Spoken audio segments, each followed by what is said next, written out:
بل عجبوا أن جاءهم منذر منهم. எல்லா புகழும் அகில உலகங்களையும் படைத்து பரிபாலித்து ரட்சிக்கக்கூடிய ஏகனாகிய அல்லாஹ் சுப்ஹானஹு வ தஆலா ஒருவனுக்கே உரித்தாகட்டும்.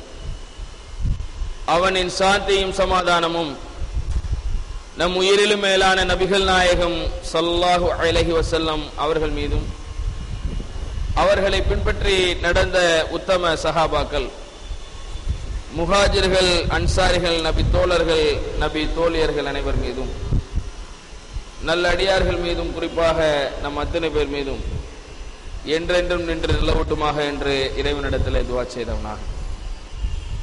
கண்ணியத்திற்குரிய எல்லாம் வல்ல அல்லாஹ் ரப்புல் ஆலமீன் அவனுடைய மார்க்கத்தை, இந்த சத்திய மார்க்கத்தை உலக மக்களுக்கெல்லாம் எடுத்து சொல்கிற ஒரு பயிற்சியை உங்களுக்கு மத்தியிலே தருகின்ற வாய்ப்பை எனக்கு தந்திருக்கிறான். அல்ஹம்துலில்லாஹ். முதலில் நாம் எந்த பணியை மேற்கொள்ள இந்த பொறுப்பை ஏற்றிருக்கிறோம் என்பதை உணர்ந்து கொள்ள வேண்டும். மார்க்கத்தை பொறுத்தவரை ஏதோ இது தனிப்பட்ட ஒரு குறிப்பிட்ட மக்களுக்கு சொந்தமானதில்லை. இஸ்லாம் என்ற இந்த மார்க்கமானது அகில உலகத்தில் உள்ள அத்தனை மக்களுக்கும் சொந்தமான ஒரு மார்க்கம். ஏன் அப்படி சொல்கிறோம் என்றால், இந்த இஸ்லாமிய மார்க்கத்தினுடைய எந்த ஒரு அறிவுரையும் குறிப்பிட்ட ஒரு கூட்டத்துக்குன்னு குர்ஆன் சொல்லவே இல்லை. ஒட்டுமொத்த மனிதர்களுக்கும் தான் திருமறை குர்ஆன் கூட சொல்கிறது, இன்ஹுவ இல்லா ஸிக்ருலில் ஆலமீன், இது உலகத்தில் உள்ள அகில மக்களுக்கெல்லாம் அறிவுரைதான். எது? இந்த குர்ஆன். குர்ஆன் என்ற ஒரு வேதத்தை நாம் கையில வைத்துக் கொண்டிருக்கிறோமே, முஸ்லிம்களான நாம் கையில வைத்துக் கொண்டிருக்கிறோமே, இந்த வேதம் முஸ்லிம்களுக்கு மாத்திரம் உரியதா? அவர்களுக்கு மாத்திரம் சொந்தமானதா? இல்லை. இந்த உலகத்தில் இருக்கிற கோடான கோடி மக்கள் எல்லாருக்கும், 720 கோடி மக்கள் இன்றைக்கு உலகத்தில் இருக்கிறார்கள் என்றால், அத்தனை கோடி மக்களுக்கும் சொந்தமானதுதான் இந்த குர்ஆன். அத்தனை கோடி மக்களுக்கும் வழிகாட்டி நூல் தான் இந்த குர்ஆன். அத்தனை கோடி மக்களுக்கும் தூதராக அனுப்பப்பட்டவர்கள் தான் முஹம்மது ஸல்லல்லாஹு அலைஹி வஸல்லம் அவர்கள். குர்ஆனில் கூட அதையும் அல்லாஹ் சொல்லுகிறான், வமா அர்ஸல்னாக இல்லா ரஹ்மத்துல் லில் ஆலமீன், அகிலத்தார்களுக்கெல்லாம் ஒரு அருட்கொடையாகவே அன்றி நாம் நபிகள் நாயகம் அவர்களை அனுப்பலங்கிறான்ல. தூதராக அனுப்பிய முகமது நபி ஸல்லல்லாஹு அலைஹி வஸல்லம் அவங்க அகிலத்திற்கெல்லாம் ஒரு அருட்கொடை. ஏன் அப்படி இந்த மார்க்கம் சொல்லுகிறது என்றால், இந்த மார்க்கம் எல்லாத்துக்கும் போகணும். எடுத்து கொண்டு போய் சேர்க்க வேண்டிய கடமை நம் ஒவ்வொருத்தருக்குமே இருக்கிறது. இதை பார்த்து கொண்டு தொலைக்காட்சியில பார்ப்பவர்களாக இருந்தாலும் சரி, இந்த ஒளிநாடாவை பதிவு செய்த பிறகு கேட்பவர்களாக இருந்தாலும் சரி, பார்ப்பவர்களாக இருந்தாலும் சரி, எல்லாருக்கும் இந்த கடமை இருக்கு. ஏன் அப்படி சொல்கிறோம்?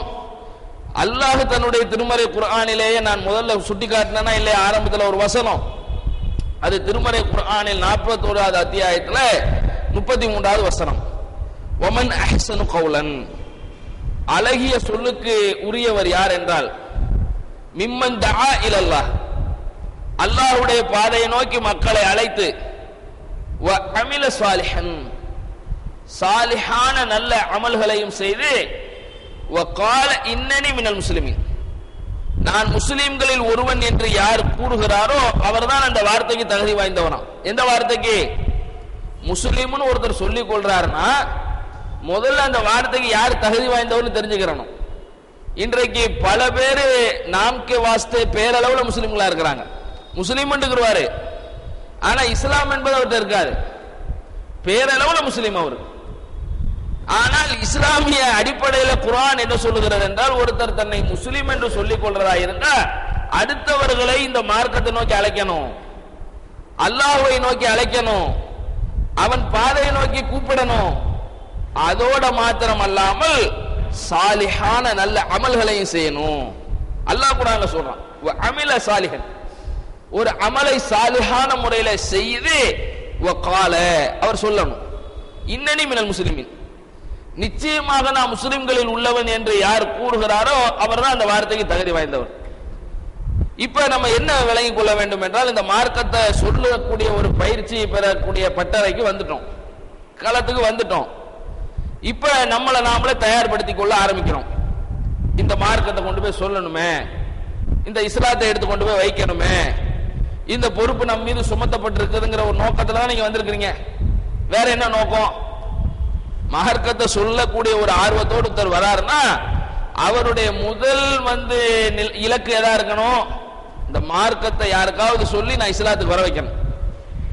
என் மூலியமாக அல்லாஹ் ஒருத்தருக்கு நேர்வழி தரணும். அந்த நேர்வழியை பெற்ற மக்களுடைய நன்மையை கொண்டு நான் மறுமையில உயர்ந்த நிலை அடையணும். என்ன? என் மூலியமாக அல்லாஹ் ஒருத்தருக்கு ஹிதாயத்தை தந்து யாராவது ஒருத்தர் நேர்வழிக்கு வந்து அவர் மூலியமாக நான் அல்லா இடத்துல நன்மை அடைவேன மறுமையில, அதுதான் எனக்கு தேவை. இந்த எண்ணம் ரொம்ப முக்கியம்ங்க. இந்த எண்ணம் இல்லாமல் நீங்கள் என்ன தாவா காலத்தில் நின்றாலும் சரி அல்லாஹ் இடத்துல நன்மை இருக்காது. ஏன் அப்படி சொல்கிறோம் என்றால், இஹ்லாஸ் என்ற உள தூய்மை இல்லாமல் இந்த மார்க்கத்தை கொண்டு போய் சொல்றாங்கன்னு வைங்க, அல்லாஹ் நன்மையை தரமாட்டான். சொல்லுவார்கள், அவங்க சொன்ன காரணத்தினால இஸ்லாத்துக்கு கூட வந்திருப்பார்கள். பல மக்கள் இந்த நேரான மார்க்கத்தை நோக்கி அணி அணியாக நுழைந்திருப்பார்கள். ஆனா இவருக்கு நன்மை கிடைக்காது. ஏன் கிடைக்காது? இவர் அல்லாஹ் என்ற அந்த இறைவன் இந்த மார்க்கத்தை சொல்ல வேண்டிய கடமை எனக்கு சுமத்தி இருக்கிறாங்கிறதால சொல்லணும். அந்த கொள்கை இருக்கணுங்க. மறுமையினுடைய இலக்கு தாங்க நமக்கு மகத்துவமான இலக்கு. இந்த துன்யா கிடையாது. 4 பேர் நம்முடைய பேச்சை ரசிப்பதோ அதன் பக்கம் ஈர்த்து அழகிய முறையில பேசினாரு, அற்புதமா பேசினாரு, இவரை போன்ற ஒரு பேச்சாளர் இல்லை என்று நம்மை துதிபாடுவதற்காக பேசிடக்கூடாது. அல்லாஹ் தான் என்னுடைய இறைவன். அவன் இந்த மார்க்கத்தை சொல்றதுக்கு என் மீது கடமையை சுமத்தி இருக்கிறான். அதனால இந்த மார்க்கத்தை சொல்லுகிறேன் என்ற எண்ணம் நமக்கு ஒவ்வொருத்தருக்கும் இருக்கணும். அந்த எண்ணம் மட்டும் இல்லைன்னு வைங்க, நன்மை அல்லாஹ்விடம் எதிர்பார்க்க முடியாது. அல்லாஹ்வுடைய ரசூல் சொல்லுகிறார்கள், இன்னமல் ஆமாலு பின்னியாத்துங்கிறாங்களா இல்லையா? புகாரியினுடைய இமாம் புகாரி அவர்கள் பதிவு செய்யக்கூடிய அந்த கிதாபுல முதல் ஹதீஸ் என்ன? எல்லா செயல்களும் எண்ணங்களை பொறுத்துதான். இன்னமாலுக்குள்ள மாணவா, ஒருத்தர் என்ன நோக்கத்துக்காக இதை செய்யறாரோ அதான் அல்லாஹ்ட்ட கிடைக்குமா? ஒருத்தர் என்ன நோக்கம், எதை நோக்கி அந்த செயலை செய்யறாரு, அதை வச்சுதான் அல்லாஹ் கூலி தருவான். ரசூல் ஸல்லல்லாஹு அலைஹி வஸல்லம் சொல்லுகிறார்கள், இன்னமா குல்லிம் மாணவாங்கிறாங்க. ஒருத்தர் என்ன நோக்கத்துக்கு இலக்க வச்சு அந்த செயலை செய்யறாரோ அதுதான் அல்லாஹ்விடத்துல கிடைக்கும். அப்ப நம்முடைய ஒவ்வொரு நோக்கமும் எதை நோக்கி இருக்கணும்? ஒருத்தர் இஸ்லாத்தை கொண்டு வரணும், அவர் இந்த மார்க்கத்தை ஏற்றுக்கொள்ளணும், அதன் மூலியமாக நன்மை இந்த சமுதாயத்துக்கு போகணும், அதான் இருக்கணும். இது இல்லாமல் வேற நோக்கம் இருந்துச்சுன்னு வைங்க, தூக்கி எரிஞ்சிருங்க. வேற ஒரு நோக்கத்துக்காக இப்ப நீங்க உட்கார்ந்து இருந்தீங்கன்னா முதல்ல உங்க மனசுல இருந்து அதை அகற்றிடணும். நான் மறுமையில நன்மையை எதிர்பார்த்து தான் உட்கார்ந்து இருக்கிறேன், அல்லாஹ்விடத்துல கூலி எதிர்பார்த்து தான் உட்கார்ந்து இருக்கிறேன். ஏன்னா ரசூலுல்லாஹ் கடுமையா சொல்லுகிறார்கள், மறுமை நாள்ல ஒரு 3 பேரை விசாரிப்பது கொடுத்து, அது 3 பேர் யாருன்னு சொன்னா, ஒருத்தர் அல்லாஹ்வுடைய பாதையில தன்னுடைய உயிரையே கொடுத்திருப்பாரு. ஒருத்தர் யாரு? அல்லாஹ்வுடைய பாதையில உயிரை கொடுக்கிற அளவுக்கு ஒரு ஷஹீதாக இருந்தவர். அவர் அல்லாஹ் கூப்பிடுவான், உனக்கு நான் உடல் ஆரோக்கியத்துல திடகாத்திரமான ஒரு உடல் அமைப்பை கொடுத்து ஒரு வீரனாக நீ இருந்தியே, என்னடா செஞ்சேன்னு கேட்பான்ல. அவர் சொல்லுவாரு, உன் பாதையில நான் உயிரை கொடுத்தேன் பாரு. அவர் சொல்றது பொய் கிடையாது, உண்மைதான், உயிரை கொடுத்திருக்கிறாரு. ஆனா எதுக்காக வேண்டி கொடுக்கலன்னா அல்லாஹ் இடத்துல புள்ளி எதிர்பார்த்து கொடுக்கல. துன்யால 4 பேர் தன்னை புகழணும், இவரை மாதிரி ஒரு வீரன் உண்டா என்று பேச வேண்டும் என்பதற்காண்டி செஞ்சிருக்கிறார். அல்லாஹ் என்ன பண்ணுவான்னு சொன்னா, மறுமை நாள்ல நீ எதற்காக துன்யால அந்த காரியத்தை செஞ்ச?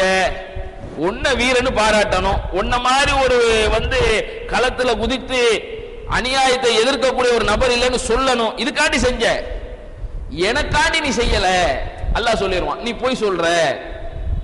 இப்படிப்பட்ட இந்த நபர் மறுமை நாள்ல நரகத்தை சந்திப்பாராம். எவ்வளவு பெரிய விஷயங்க! அல்லாஹ்வுடைய பாதையில உயிர் கொடுக்கிற சாதாரணமா? கொஞ்சம் கொஞ்சமா கொஞ்சம் கொஞ்சமா குதூகலமா குதூகலமா தங்கம் சேர்க்கனா நெஞ்சம் மயங்கும் தங்கச் சுரங்கம் நாளை பார்க்கலாம். ஃபாத்திமா ஜுவல்லர்ஸின் கோல்டன் கிரைண்ட் சேவிங் ஸ்கீமில் இன்றே சேருங்கள், தங்கத்தை இனிதாய் சேருங்கள். இத்திட்டத்தில் செய்கூலி சேதாரம் இல்லை. ஃபாத்திமா ஜுவல்லர்ஸ். NSC போஸ்டர் உசைனியா ஜுவல்லர்ஸ். தரமான தங்க நகைகள், புத்த புது டிசைன்கள், அன்பான உபசரிப்புக்கு Husainia jewellers. Husainia jewellers 168 NSC போஸ்டர், சென்னை 79. கண்கவர் அணிகலன்களின் சாம்ராஜ்யம் ஹூர்லின் கவரிங். அழகின் அழகிற்கு ஆனந்த ஆபரணம். ஹூர்லின் கவரிங். எண்ணற்ற மாடல்கள், எண்ணங்களுக்கு ஏற்ற டிசைன்கள். ஹூர்லின் கவரிங். மங்கையரின் மனங்களின் ஹூர்லின் கவரிங். இப்பொழுது பரபரப்பான விற்பனை. பண்டிகை கால சிறப்பு தள்ளுபடி. Velachery main road, Thandeeswaran bus stop near Velachery, Chennai 42. Phone number 04422431446 900322295. சாதாரணமாங்க பெரிய விஷயமா இல்லையா? அப்படிப்பட்ட உயிரை கொடுத்த ஒரு நபர் மறுமையில சந்திக்கிற இடம் நரகமா? இன்னொருத்தர் பெரிய வள்ளலாக திகழ்ந்திருப்பார், அல்லாஹ்வுடைய பாதையில பொருளாதாரத்தை வாரி வாரி வந்து இறைத்திருப்பார்.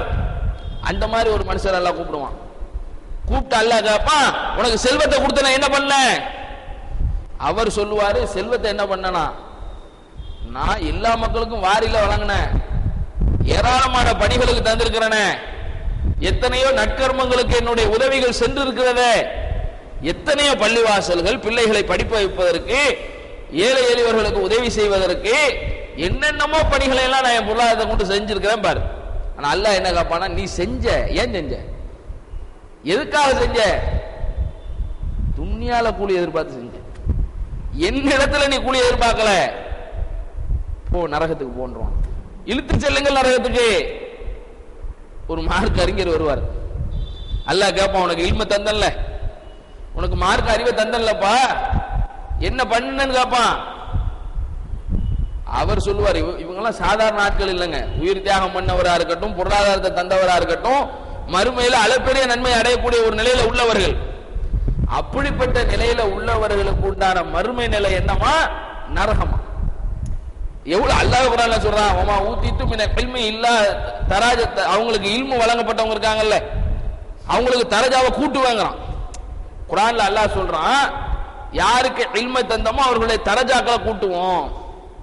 அப்படிப்பட்ட தரஜாக்களை கூட்டுற லிஸ்ட்ல உள்ள ஒரு நபர் நரகத்துக்கு போவார். ஏன்?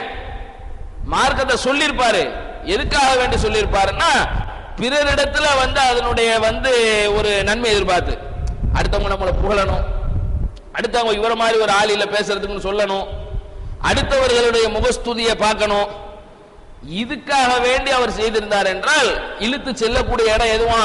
நரகம். அப்ப கொஞ்சம் சிந்திச்சு பாருங்க. முதல்ல நம்ம மார்க்கத்தை சொல்றதுக்கு உண்டான அடிப்படை அதுக்கு தான் இந்த துவா உங்க கையில தந்தோமா? ஒருவர் மார்க்கத்தை சொல்வதற்கு முன்னாடி இதை சொல்லணும். எதை சொல்லணும்? அல்லாஹ்வுடைய ரசூல் சொல்றாங்கல்ல, எல்லாம் வந்து நோக்கங்களை பொறுத்துன்னு, அப்படிப்பட்ட அல்லாஹ்வுடைய ரசூல் தான் இந்த பயிற்சியை தர்றாங்க. நீங்க நல்லா புரிந்து கொள்ளணுங்க.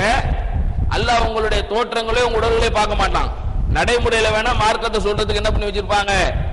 பெரிய தாடி, ஜிப்பா, தலப்பா, தொப்பி இப்பெல்லாம் வச்சிருப்பாங்க. நடைமுறை அப்படித்தானே இருக்கு, பாக்குறோமா இல்லையா? இருக்கா இல்லையா?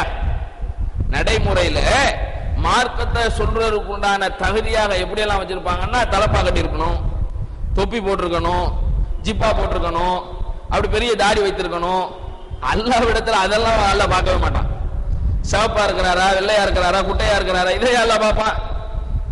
அவருடைய பேச்சினுடைய வந்து தன்மைகள் எப்படி இருக்குன்னு அல்லாஹ் பார்ப்பான். அதெல்லாம் அல்லாஹ் பார்க்கவே மாட்டான். அல்லாஹ் பார்க்கிறது எதை பார்ப்பான்னு சொன்னா, கல்பை பார்ப்பான். வலாக்கின் யன்துரு இலா குலூபிக்கும் வ அமாலிக்கும். நபிகள் நாயகம் ஸல்லல்லாஹு அலைஹி வஸல்லம் சொல்லுகிறார்கள், அல்லாஹ் ரப்பல் ஆலமீன் எதை பார்ப்பான் என்றால், முதலில் உங்களுடைய கல்பை பார்ப்பான், அப்புறம் தான் உங்களுடைய அமலை கூட பார்ப்பான். அமல் கூட ரெண்டாவதாங்க, செயல் கூட ரெண்டாவது. முதல்ல அல்லாஹ் என்ன பார்க்கறானா? உங்களுடைய கல்பு. அப்ப அந்த கல்பை தூய்மைப்படுத்துறதுக்கு தான் இது. இந்த துவா எதுக்கு? ஹம்து ஸலவாத்னு உங்களுக்கு ஒரு பிரிண்ட் அவுட் எடுத்து கையில தந்திருக்கிறாங்களே, இது எதுக்கு? வெறும் மந்திர சொற்களுக்காக இல்லை. இதை நீங்கள் வார்த்தையில உங்களுடைய சொற்பொழிவு நிகழ்த்துறதுக்கு முன்னால் மொழியும் போது உங்களுடைய உள்ளத்திலே தூய்மையான அந்த அல்லாஹ்வை முன்னிறுத்திய எண்ணம் ஏற்பட வேண்டும். அல்லாஹ் தான் என்னை பேசுவதற்காக இங்கே நிக்க வைத்திருக்கிறான் என்ற எண்ணம் ஏற்பட வேண்டும். அல்லாஹ் என் மீது சுமத்திய கடமையை நான் அவனுக்காக வேண்டி இந்த பொறுப்பை சுமந்து கொண்டதனால் செய்கிறேன் என்ற எண்ணம் ஏற்பட வேண்டும். அதனாலதான் எடுத்த உடனே அல்ஹம்துலில்லாஹ். எடுத்த உடனே வர வார்த்தை என்ன? நீங்கள் சொற்பொழிவை நிகழ்த்தும் போது எடுத்த உடனே என்ன சொல்லணும்? வேற வார்த்தையெல்லாம் கிடையாது, பிஸ்மில்லா கூட கிடையாது. எதை சொல்றீங்க? அல்ஹம்துலில்லாஹ். அல்ஹம்துலில்லாஹ்னா என்ன அர்த்தம்? எல்லாருக்கும் தெரியும். அல்ஹம்துலில்லாஹ் என்றால் எல்லா புகழும் அல்லாஹ்வுக்கு. என்னை படைத்தானே, இவ்வாலகில உலகத்தையும் படைத்தானே, சாதாரணமான ஒரு மனிதனாக இருந்த எனக்கு அவனுடைய இல்மை தந்து மக்களுக்கு மத்தியிலே பிரச்சாரர்களாக என்னை முன்னிறுத்தினானே, என் மூலியமாக அடுத்தவர்களுக்கு இந்த போதனை சேர்வதற்கு என்னை ஒரு காரணமாக ஆக்கினானே, அப்படிப்பட்ட அல்லாஹ் ரப்புல் ஆலமீன் அவனுக்கு தான் புகழ் அனைத்தும். யாருக்கு புகழ்? அல்லாஹ்வாகி அவனுக்கு புகழ். அவனை நான் துதி பாடுறேன். அடுத்து என்னது? அல்ஹம்துலில்லாஹ்வோட நிப்பாட்டல. மறுபடியும் வனஹ்மதுஹு. அல்ஹம்துலில்லாஹ்வோட நிப்பாட்டுனா எல்லா புகழும் அல்லாஹ்வுக்குங்கிறது. ரெண்டாவது நான் அந்த நஹ்மதுஹுங்கிற வார்த்தையை சொன்னா என்ன அர்த்தம்? என்ன அர்த்தம்? அவனைத்தான் நாங்கள் புகழ்றோம். எந்த புகழுக்குரியவனாக அல்லாஹ் இருக்கிறானோ அந்த புகழுக்குரியவனாகி அல்லாஹ்வை புகழுகிறோம். வனஸ்தஈனுஹு, மேலும் அவனிடம் தான் உதவி தேடுகிறோம். அடுத்த வார்த்தை என்ன? அதோட நிப்பாட்டல, அல்ஹம்துலில்லாஹோட நிப்பாட்டல, வனஹ்மதுஹுவோட நிப்பாட்டல. நஹ்மதுஹுன்னு சொல்லிட்டு அடுத்து என்ன சொல்றோம்? வனஸ்தஈனுஹு, மேலும் அவனிடத்துல தான் உதவி தேடுகிறேன். அடுத்து என்ன? அதோட நிப்பாட்டிட்டோமா? வனஸ்தக்ஃபிருஹு, மேலும் அவனிடம் தான் தௌபா தேடுகிறேன். ஏன் இதெல்லாம் வரணுங்க? ஒருத்தர் பேசுவதற்கு முன்னால் இந்த எண்ணங்கள் எல்லாம் அவர் உள்ளத்தில் ஊடுருவணும். ஏனென்றால் நபிகள் நாயகம் ஸல்லல்லாஹு அலைஹி வஸல்லம் அவர்களுக்கு இந்த பாடத்தை குர்ஆன்ல எடுத்திருக்கிறானா இல்லையா? இதா ஜாஅ நஸ்ருல்லாஹி வல் ஃபத்ஹ் வரஐத الناس يدخلون في دين الله افواجا, அல்லாஹ்வுடைய பாதையை நோக்கி மக்கள் கூட்டம் கூட்டமாக வருவதை முஹம்மதே நீர் பார்க்கும்போது அல்லாஹ்வுடைய உதவி வரும், அல்லாஹ்வுடைய வெற்றி வரும். வரும்போது மக்கள் கூட்டம் கூட்டமாக நுழைவார்கள், இந்த மார்க்கத்தை நோக்கி வருவார்கள். உங்களுக்கும் அதான் பாடம். நீங்க சொல்வீர்கள், சத்தியத்தை சொல்லும் போது மக்கள் வருவார்கள், உங்களுடைய பேச்சை கேட்பதற்கு ஒரு கூட்டம் வருகிறது. நீங்கள் சொல்லுகிற கொள்கையை பின்பற்ற மக்கள் வந்தார்கள் என்றால் நீங்க என்ன செய்யணும்? ஃபஸப்பிஹ் பிஹம்தி ரப்பிக வஸ்தக்ஃபிருஹு, அல்லாஹ்வை துதிக்க வேண்டும், அல்லாஹ்வை போற்ற வேண்டும். பிஹம்தி ரப்பிக, அவன்தான் புகழுக்குரியவன், அல்லாஹ் தான் போற்றுதலுக்குரியவன். வஸ்தக்ஃபிருஹு, எனவே என்னை மன்னித்து விடு. அல்லாஹ்ட்ட தௌபா தேடணும். என்ன கேட்கணும்? அல்லாஹ்விடத்துல தௌபா தேடணும். அல்லாஹ் குர்ஆன்ல சொல்றானா இல்லையா? ரசூல் ஸல்லல்லாஹு அலைஹி வஸல்லம் அதை நமக்கு பாடமா வைக்கிறாங்க. அல்ஹம்துலில்லாஹி நஹ்மதுஹு வ நஸ்தஈனுஹு வ நஸ்தக்ஃபிருஹு சொல்லுங்க. முதல்ல நீங்க என்ன பண்ணுங்க? அல்லாஹ்வை புகழுங்க, அல்லாஹ்வை நான் புகழுக்குரியவனாக முன்னிறுத்துறேன்னு சொல்லுங்க. அடுத்து அவனிடத்துல உதவி தேடுறேன்னு சொல்லுங்க. அடுத்து வ நஸ்தக்ஃபிருஹு, அவனிடத்துல தௌபா தேடுறேன்னு சொல்லுங்க. அதுக்கப்புறம் என்ன? அதுக்கப்புறம் என்ன? யாரிடத்துல நீங்க வந்து நம்பிக்கை வைக்கணும்? நுக்மினு, அவன் மீது நான் நம்பிக்கை வைக்கிறேன். என் பேச்சின் மீது நம்பிக்கை இல்லை, என் சொல்லின் மீது நம்பிக்கை இல்லை, படைத்த இறைவனாகி அவன் மீது நம்பிக்கை. வன தவக்குலு அலைஹ், அவன் மீது பொறுப்பும் சாட்டுறேன். அல்லாஹ்வை நம்ப மட்டுமா செய்யறேன்? யார் மீது பொறுப்பு சாட்டுறேன்? என்னை படைத்த இறைவனாகிய அல்லாஹ்வின் மீது நான் பொறுப்பு சாட்டுகிறேன். புரியுதா? பேசும்போது உங்களுடைய உள்ளம் எப்படி பக்குவப்பட வேண்டும் என்று சொன்னால், என்னை படைத்த இறைவனாகிய அவன்தான் புகழுக்குரியவன், அவனைத்தான் நாங்கள் புகழுகிறோம், அவனிடம்தான் நாங்கள் உதவியும் தேடுகிறோம், அவன் மீதுதான் நாங்கள் நம்பிக்கை வைக்கிறோம், மேலும் அவன் மீதுதான் நாங்கள் பொறுப்பும் சாட்டுகிறோம். யார் மீது பொறுப்பு சாட்டுறோம்? யார் மீது? வநஅஊது பில்லாஹி மின் ஷுரூரி அன்ஃபுஸினா வ மின் ஸய்யிஆத்தி அமாலினா, மேலும் கொஞ்சம் கொஞ்சமா கொஞ்சம் கொஞ்சமா குதூகலமா குதூகலமா தங்கம் சேர்க்கலாம், நெஞ்சம் மயங்கும் தங்கச் சுரங்கம் நாளை பார்க்கலாம். ஃபாத்திமா ஜுவல்லர்ஸின் கோல்டன் கிரைண்ட் சேவிங் ஸ்கீமில் இன்றே சேருங்கள், தங்கத்தை இனிதாய் சேருங்கள். இத்திட்டத்தில் செய்கூலி சேதாரம் இல்லை. Fathima jewellers. NSC Bose road, Husainia jewellers தரமான தங்க நகைகள் புத்த புது டிசைன்கள் அன்பான உபசரிப்புக்கு Husainia jewellers 168 NSC Bose road Chennai 79. என் பாப்பாக்கு உடம்பே சரியில்லை. என்ன ஆச்சு? தலைவலி வந்ததா? மருந்து கொடுத்தேன், சரியா போச்சு. ஆனா கால்வலி வந்துச்சு. கால்வலிக்கு மருந்து கொடுத்தேனா சரியா போச்சு. ஆனா எல்லா வலியும் வந்துச்சு. ஒரு வியாதிக்கு மருந்து சாப்பிட்டு இன்னொரு வியாதி வரணுமா? நோ, இனி வராது. யுனானி மருத்துவம் தான் நோயையும் குணப்படுத்தும், உடலையும் பலப்படுத்தும். யுனானினா ரபானி, ரபானினா Unani. Doctor Hakeem S A Syed Sattar, Rabbani வைத்தியசாலா, ராயப்பேட்டை. இந்த நிகழ்ச்சி தொடர்ந்து வர வாழ்த்தும் நெஞ்சங்கள்.